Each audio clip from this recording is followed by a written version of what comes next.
This has been a brutal war, and the end seems to have been just as horrific.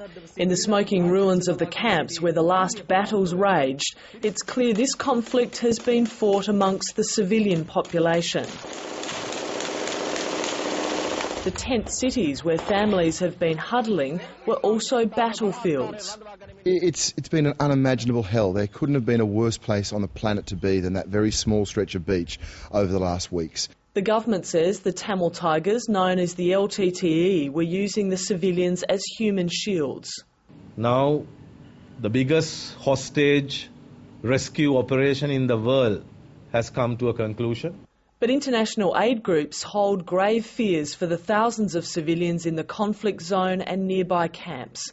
The United Nations Children's Agency says up to 250,000 people have been displaced. So we're really waiting to see the final count of civilians who emerge from that area. We expect that there'll be large numbers of killed and wounded. For more than 25 years, the Tamil Tigers have been fighting for an independent state. They were well organised, forming an army, navy and air force. At one stage, they control about a third of the country. But they pioneered the use of suicide bombers and were considered a terrorist organisation by dozens of countries.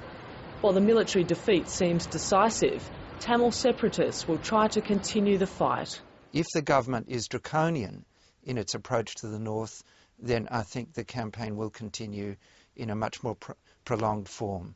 But in Colombo, the news of the Tigers' defeat has sparked celebrations. I was born with the war, I was living with the war, and I never wanted to die with the war. The big challenge facing the Sri Lankan government is to turn a military victory into a sustainable peace. In the short term, that means addressing the humanitarian concerns. In the longer term, it's all about changing the politics of northern Sri Lanka. The United Nations believes the Sri Lankan government is ill-prepared for the influx of thousands of displaced civilians. But the government is promising to rebuild the shattered north of the country as soon as it can. Sally Sara, ABC News, Colombo.